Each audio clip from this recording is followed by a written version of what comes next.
Saludos. Soy Larisa Turtos, licenciada en Psicología, máster en Desarrollo Comunitario y agradezco hoy la oportunidad de estar compartiendo con ustedes algunas de las ideas sobre el tema de este seminario. Por tanto, gracias al profe Vladimiro por invitarme. Cuando oí el tema de este seminario, pues me acordé de uno de los primeros artículos que desarrollamos cuando nos empezamos a interesar por este tema hace casi 20 años, por allá por el 2000, cuando empezamos en la Universidad de Oriente. Y ese primer artículo hablaba de por qué nos interesa la vejez. O sea, ¿por qué tenemos que estarnos dedicando a la vejez? Bueno, las primeras respuestas están asociadas fundamentalmente a que está creciendo, por supuesto, la, la población de adultos mayores y demanda por más esfuerzos o más dedicación de nuestro trabajo para un efectivo diagnóstico, para un efectivo tratamiento. Y en función de eso, cuando empezábamos a impartir esta asignatura en el pregrado en la formación de los psicólogos, que se imparte Psicología del Desarrollo del Adulto Medio y Mayor en la formación de psicólogos generales, bueno, teníamos algunos estudiantes africanos que nos decían, no, yo no sé de qué usted está hablando. Sí, por supuesto, porque la esperanza de vida en África, al menos en aquel momento, y hoy no ha subido mucho más, está entre los 40, 50 años, de manera tal que ya allí, con ese tiempo, bueno, las personas se consideraban viejas, se consideraban con experiencia, aunque no atravesaban los procesos por los que con los que estábamos trabajando en clase. De manera tal que, ¿por qué traigo esta experiencia? La idea fundamental es pensar que la vejez no es una sola, ya de eso se hablaba en algún momento, ¿sí? Hay muchos tipos de vejez asociados fundamentalmente a la forma en que se vive y a los espacios donde se vive. Ha cambiado la concepción de vejez. Hace 20 años era una, hace 40 años era otra. Los viejos que fueron nuestros abuelos no son los viejos que seremos nosotros. Por tanto, está claro que hay que repensar la vejez. Y este seminario yo creo que es importantísimo para saber cómo la pensamos, cómo la asumimos, cómo la asumen hoy nuestros adultos mayores y por supuesto cómo la tratamos, cómo la acompañamos, cómo intervendríamos desde nuestro rol de profesionales o desde nuestro rol de actores sociales. Por tanto, en primer lugar, lo que quiero es traer a colación que aun cuando haya elementos obvios que creemos que conocemos sobre la vejez, no se ponen de manifiesto en nuestro accionar como profesionales. ¿Sí? O sea, no se reflejan allí donde deberíamos estar funcionando por lo que sabemos. ¿Por qué? Asumimos fundamentalmente una vejez homogénea, ¿ya? Y los viejos se parecen menos entre sí que todas las demás etapas del desarrollo. Cuando los viejos se parecen entre sí, yo digo que es que están respondiendo al estereotipo que se tiene sobre la vejez. ¿Sí? De manera tal que tendríamos que pensar la vejez no solo como una edad cronológica. O sea, los viejos no son solo los que tienen 60 o 65 años. Los viejos no son solo los que enferman. ¿Sí? Los viejos no son solo los que se comportan de una determinada forma. De manera tal que aquí estamos hablando de diferentes tipos de edades. Estamos hablando de una edad cronológica, o sea, qué edad hay que tener para llegar a ser viejo. Estamos hablando de una edad social, o sea, estas personas se supone que no trabajen, se supone que tengan intereses particulares, se supone que, por ejemplo, no tengan una sexualidad activa y efectiva, y eso no es lo que caracteriza a una persona en particular. No es lo que se espera de ellas, ni siquiera la edad que tiene, que es un referente importante pero no determinante. Lo que caracteriza a una persona son los procesos psicológicos que vive y cómo los expresa. Por tanto, estamos hablando, por supuesto, de una edad psicológica que es la que garantizaría conocer a nuestros viejos y que determina curvas de desarrollo diferentes. ¿sí? Más o menos hasta la adolescencia. Podríamos hablar de que la curva de desarrollo biológico y la curva de desarrollo psicológico van muy parejas, o sea, van totalmente en ascenso, ¿verdad? Porque hay nuevas adquisiciones, hay nuevos desarrollos en cada momento de la vida que se van llevando a la par. Sin embargo, ya a partir de la juventud, esta curva de desarrollo biológico entra en meseta y a partir de la adultez media se habla de que empieza a decrecer. No pasa lo mismo con el desarrollo psicológico. En cada etapa del desarrollo psicológico hay adquisiciones, hay logros, quizás para los psicólogos que nos están oyendo o para los que están más vinculados con los procesos sociales, con las ciencias sociales. Esto quede claro, pero no así quizás para las personas que están más vinculadas a las ciencias técnicas o no están tan cerca de la psicología. Por eso quiero explicar brevemente de lo que estoy hablando. En cada etapa de la vida se incorporan procesos o funciones que no están cuando nacemos. Por ejemplo, el niño logra diferenciarse del resto del medio ambiente más o menos hacia los 3 años. Eso está cambiando con el tiempo, pero bueno, se habla de que aparece la autoconciencia aproximadamente a los 3 años. Y así se empiezan a incorporar alguna serie de procesos psicológicos como la identidad, como los valores. En la juventud aparecen los proyectos de vida como una formación psicológica importante. Se habla de que la responsabilidad y tipos de pensamiento particulares empiezan a aparecer.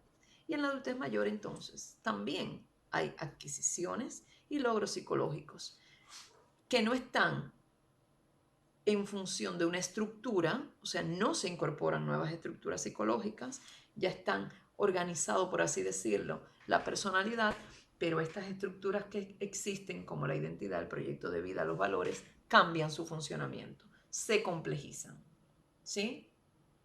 De manera tal que estaríamos hablando de que estas curvas son diferentes, que el desarrollo psicológico siempre sigue en ascenso, por tanto, estamos hablando de que si un adulto mayor, mantiene un envejecimiento exitoso, quiere decir logra lo que se espera para su etapa, entonces podría desplegar todas las potencialidades que le permite este desarrollo logrado hasta etapas precedentes con una utilización eficiente de la experiencia, lo que le permitiría una inserción en el medio para desarrollar una vida funcional y plena.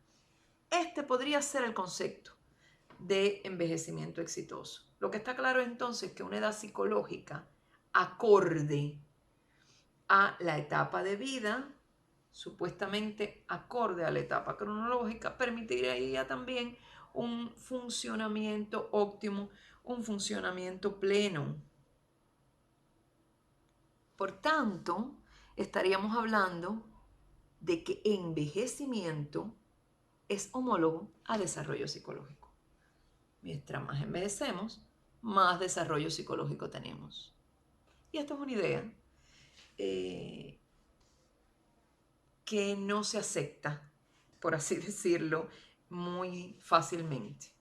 Al menos por los estudiantes de psicología que asumen esta asignatura, o sea, reciben esta asignatura en 4º año, supuestamente tienen una idea amplia del ser humano como sujeto activo, como sujeto conocente, como sujeto transformador, y aún así, cuando llegamos y le decimos que el adulto mayor tiene un desarrollo psicológico más amplio, más elaborado, con un funcionamiento supuestamente más óptimo que el adulto medio o que el joven, bueno, pues les lleva tiempo procesarlo, ¿sí?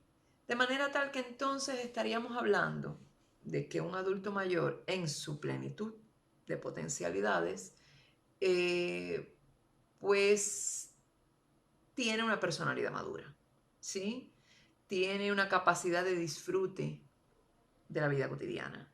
Tiene o puede desarrollar una actitud activa, una actitud consciente. Aparece incluso como expresión del pensamiento que se complejiza aún más la sabiduría, porque incorpora esa mayor experiencia que se tiene para hacerle frente a la vida. Y hay una mayor capacidad de valorar las potencialidades propias, las propias necesidades, y la forma de satisfacerla, como dueño de un destino que se ha ido elaborando, ¿verdad? Por tanto, un adulto mayor que no presenta una discapacidad mental importante, por así decirlo, que a eso llegaremos en algún momento, lo valoraremos. Bueno, pues es un adulto mayor que se diferencia significativamente del resto de sus congéneres. Ha mantenido, ha desarrollado una historia de vida que lo hace diferente. Por tanto, vuelvo a repetir, la vejez no es una etapa homogénea y los adultos mayores, por tanto, se parecen menos entre sí que el resto de las personas en las etapas anteriores. Hablábamos de que hay presente una sabiduría que implica una mayor flexibilidad y asertividad con su medio y una mayor posibilidad de aceptar los cambios. O sea, se puede funcionar con esta incertidumbre que nos genera tanta ansiedad y tanto estrés en etapas anteriores. Se desarrolla una comunicación diferente porque el adulto mayor, como ningún otro sujeto en etapas anteriores, necesita de esa relación y de esa comunicación con los otros. Se habla incluso de un proceso de responsabilidad, o sea, hay un acercamiento más autónomo a la sociedad y a sí mismo. Hay un fuerte desarrollo motivacional. Los adultos mayores saben lo que les hace felices, saben lo que quieren y tratan de alcanzarlo, aunque hay algunas barreras importantes de las que después hablaremos. Y por supuesto hay un inicial cuestionamiento que abre el camino para el análisis crítico y reflexivo de lo que ha sido su vida y de lo que será, ¿ya? Por tanto, hablar de un envejecimiento exitoso nos pone en situaciones de cuestionarnos cómo pudiéramos generar salud en esta etapa, ¿sí? Cómo pudiéramos generar desarrollo.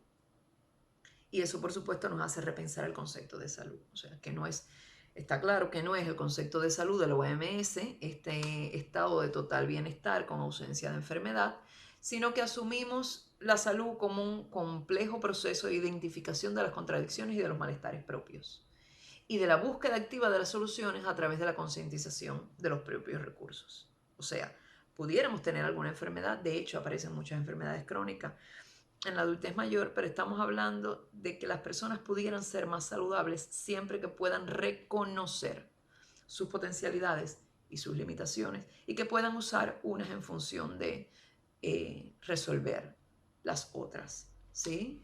De manera tal que entonces cuando hablamos de la vejez, cuando hablamos de los viejos, estamos hablando que es un producto social, no tanto un producto biológico.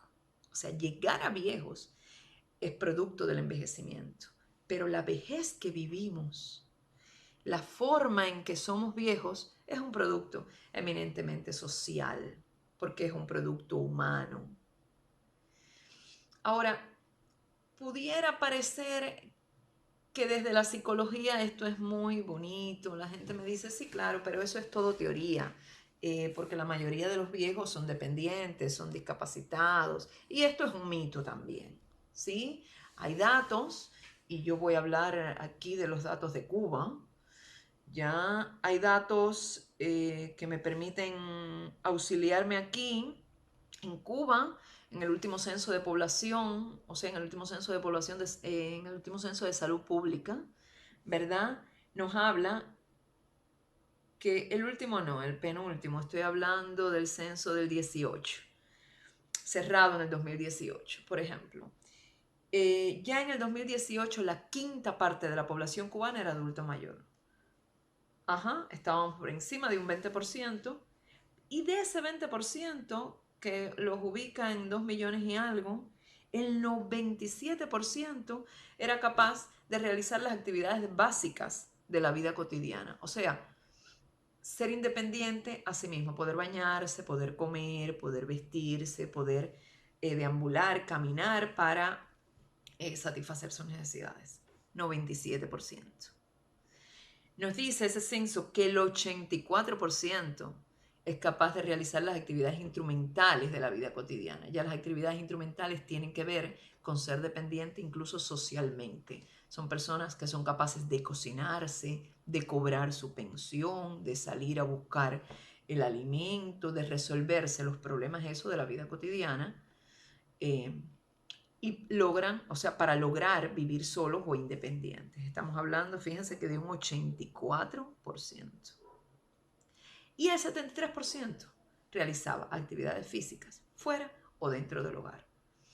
O sea, que les doy estos datos para que nos demos cuenta de que no es una utopía hablar de un adulto mayor con un envejecimiento exitoso, con un envejecimiento desarrollado, con una personalidad madura, que es capaz de ocuparse de sí mismo y más de ocuparse de los otros. Porque de hecho, y aunque no voy a hablar de cuidados, porque tenemos con nosotros una cuidadora y eso me ha encantado, acá en la Universidad de Oriente estamos desarrollando un proyecto con respecto a los cuidadores y a los adultos mayores, porque el punto es que los adultos mayores ya no solo son cuidados, sino que cada vez se convierten más en cuidadores, porque el problema del envejecimiento no es que cada vez tenemos más adultos mayores solamente, sino que cada vez tenemos adultos mayores con más edad. Entonces están compartiendo con nosotros adultos mayores que tienen más de 80 años, que son cuidados por sus hijos que tienen más de 60 o 65. ¿Sí? Por tanto, los adultos mayores están ocupando otros roles y otros espacios y tienen en nuestra sociedad total capacidad para ocuparse de ellos, como decía, y ocuparse de otros. Por tanto, nuestro trabajo precisamente es ver cuáles son las potencialidades que pudiéramos activar y en los que pudiéramos ayudarlos en ese proceso. Sin embargo, esto se dificulta porque la vejez y los adultos mayores, que hoy estamos diciendo que hay un porciento importantísimo que pudieran tener este envejecimiento exitoso, que pudieran tener este desarrollo pleno, pues presentan muchos conflictos, muchas contradicciones desde el punto de vista social, desde el punto de vista ideológico, desde el punto de vista ético. En primer lugar, hay una contradicción puramente marxista, diría yo. O sea, los adultos mayores que tienen que ocuparse cada vez de más espacios en nuestra sociedad, que ocupan roles en nuestra comunidad, en nuestra familia, bueno, pues no acceden a las relaciones, a partir de las posibilidades de apropiación de las relaciones de producción. De manera tal que aquí hay una contradicción económica importante. ¿Sí? Ellos forman una parte importante de nuestra sociedad, pero son excluidos, por así decirlo, o discriminados económicamente. Sin duda hay una contradicción psicofisiológica, por así decirlo, yo diría, entre lo biológico y lo psicológico. O sea, hay un deterioro biológico importante que los limita en algún sentido, pero hay un desarrollo psicológico, entonces que no les garantiza o que no les permite, sin nuestra intervención, por supuesto, que ellos pudieran desplegar todas esas potencialidades psicológicas y ahí ese es uno de los puntos de intervención del psicólogo. ¿Sí? Y por supuesto, hay limitaciones sociales, hay estereotipos que son, y por ahí empecé, los que marcan, por así decirlo, el tránsito por la etapa. Y es una de las principales preocupaciones de la psicología, hoy en Cuba, pero yo creo que en el resto del mundo.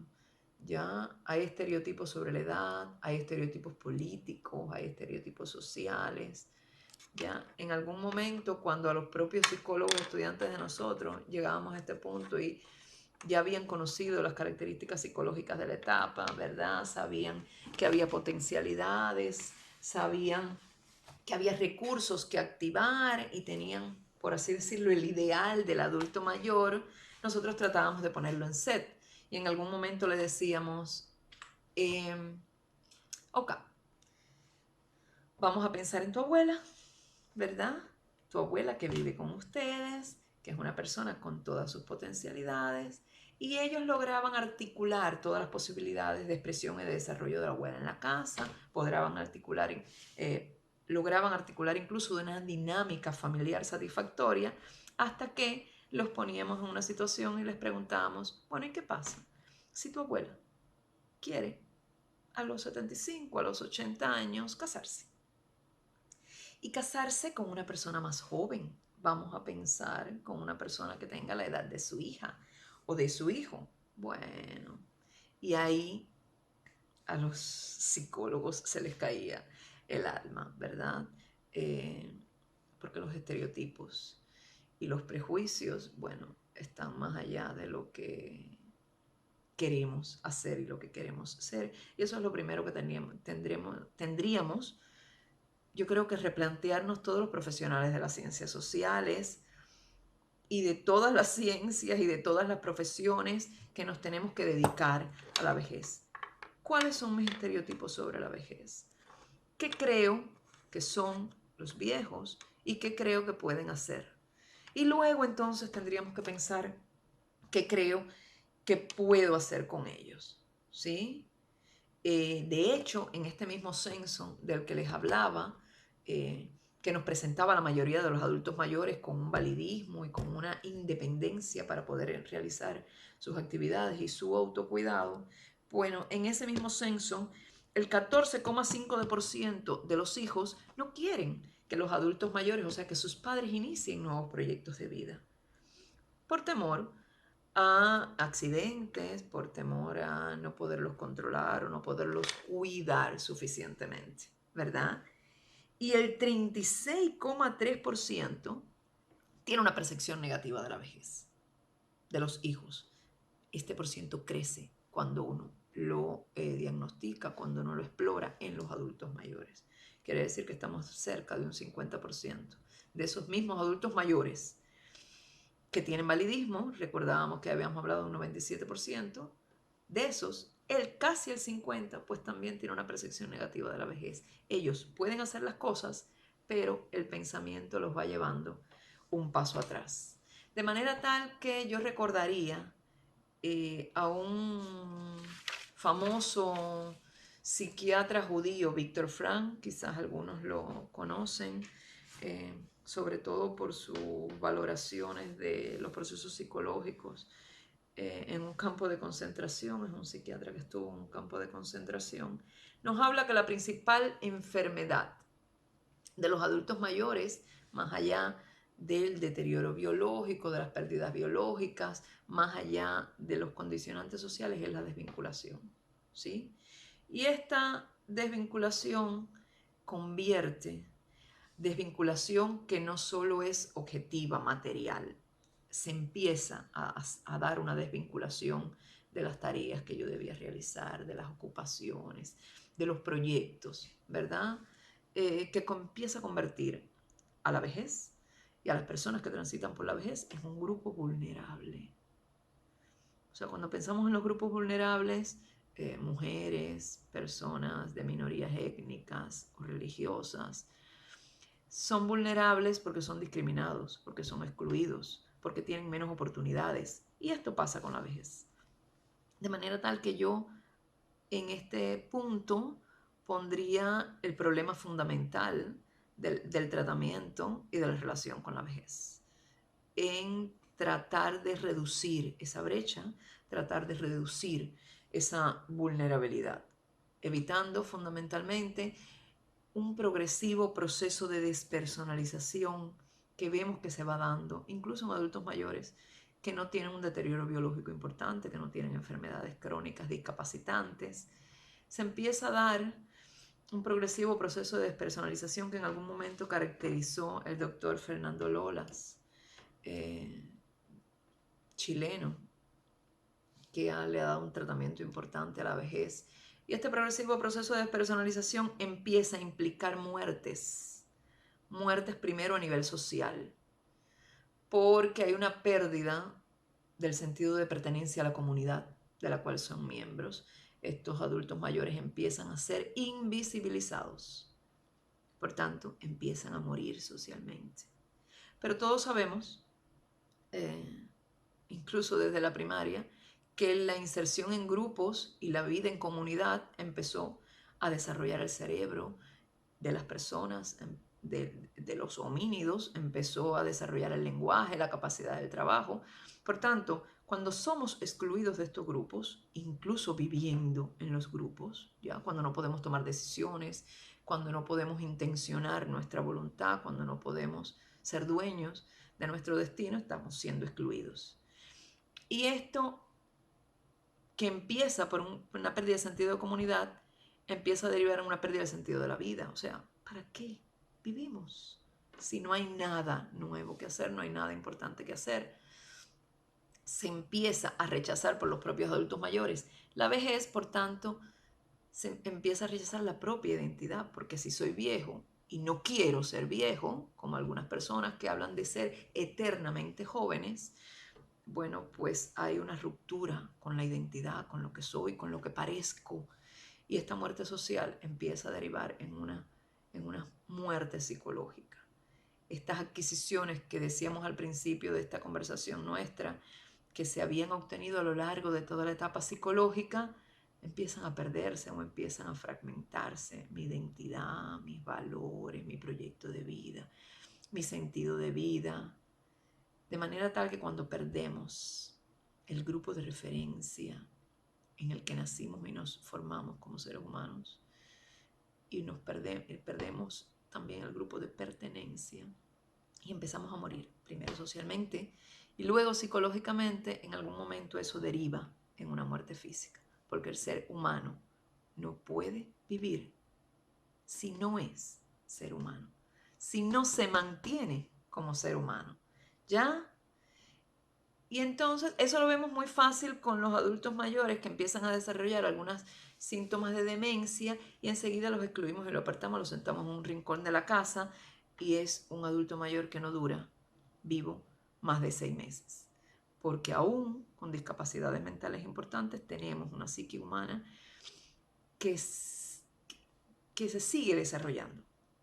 No por los caminos habituales y normales, que es una palabra que no me gusta usar porque la normalidad es para la psicología casi una blasfemia, ya se sigue desarrollando. Quizá no la entendemos del todo, quizá no sigue la lógica de las personas que no tenemos esa enfermedad, pero es una psique que se sigue desarrollando y que hay que potenciar, ¿sí? De manera tal que entonces yo diría que la principal intervención, el principal acompañamiento con los adultos mayores, tengan o no una discapacidad mental, tengan un envejecimiento exitoso o no, tiene que ver con el proceso de optimización de oportunidades de salud y de participación. O sea, este es los 3 pilares fundamentales que declaró la OMS en el 2003 para los adultos mayores, y yo agregaría un cuarto pilar que es la educación permanente a lo largo de toda la vida, y que implicaría que ese adulto mayor sea dueño de ese aprendizaje, no solo como receptor, sino como patrocinador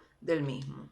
Esto implicaría incluso un proceso de aprender a envejecer. Entonces estamos de nuevo juntos. Disculpen la interrupción, pero trabajar desde casa se hace difícil. Habíamos recorrido las características fundamentales de la vejez como etapa psicológica, más allá de la edad o de las condiciones biológicas con las que llegamos a esta posible etapa. Y habíamos visto entonces que los pilares de la intervención o del acompañamiento en esta etapa para optimizar sus recursos, para garantizar calidad de vida, tendrían que ir por la participación, por la seguridad y por la promoción de salud. Claro, también habíamos visto que salud no era un estado de completo bienestar, una ausencia de enfermedad, sino la posibilidad de identificar esas necesidades y poder salir a la búsqueda a partir de las propias limitaciones y potencialidades, a la búsqueda de la satisfacción. Habíamos agregado entonces un cuarto pilar que tenía que ver con la educación. Pudiera parecer que no es tan importante la educación, ¿ya? Pudiera parecer que a esta etapa de la vida pues ya no hay más nada que aprender. Sin embargo, si nosotros repasamos las necesidades y las características que nos convierten en seres humanos, nos damos cuenta que seguir aprendiendo es vital para el desarrollo, ¿ya? Fundamentalmente hablaríamos de un proceso de aprender a envejecer. Y aprender a envejecer implica aprender nuevos roles, nuevos posicionamientos, nuevos sentidos personales que le den valor a lo que estoy viviendo ahora y a lo que quiero vivir. Por eso les decía que es muy importante rescatar esas necesidades que nos hacen humanos, que está claro que no son alimentarnos, dormir, reproducirnos, porque esas necesidades nos mantienen como seres biológicos, nos mantienen vivos, pero no nos convierten en seres humanos. ¿Cuáles serían entonces esas necesidades humanas que yo desde la psicología trato de recalcar todo el tiempo? Porque lo que somos, psicológicamente hablando, es lo que nos diferencia, lo que nos hace personas únicas, válidas y diferentes del otro. No es el nombre que tenemos, aunque la identidad empieza por ahí. No es las enfermedades que tenemos o el ADN que representamos, porque eso nos hace miembros de una especie, pero no nos hace seres humanos únicos. ¿Cuáles son entonces esas necesidades humanas que yo quisiera repasar una vez más, aunque se ha hablado mucho de eso? Es sin duda la capacidad de sentir placer. Por eso la risa, ¿verdad? El disfrute es una característica humana que incluso se ha tratado de humanizar en algunos otros animales, como los monos, por ejemplo. Se ha tratado de buscar similitudes tratando de presentar que pueden reír. Por tanto, la capacidad de sentir placer, la necesidad del encuentro con el otro, pero no un encuentro biológico, como los animales que necesitan alguien que les dé comida o necesitan encontrar un otro de la especie para reproducirse. Estamos hablando de un encuentro psicológico y social con el otro. Por tanto, el placer, el otro como válido efectivo para mi desarrollo. La racionalidad es una necesidad específicamente humana. Necesitamos comprender lo que somos, lo que queremos. Y ahí, por supuesto, se activa la educación como un eje fundamental para lograr el desarrollo.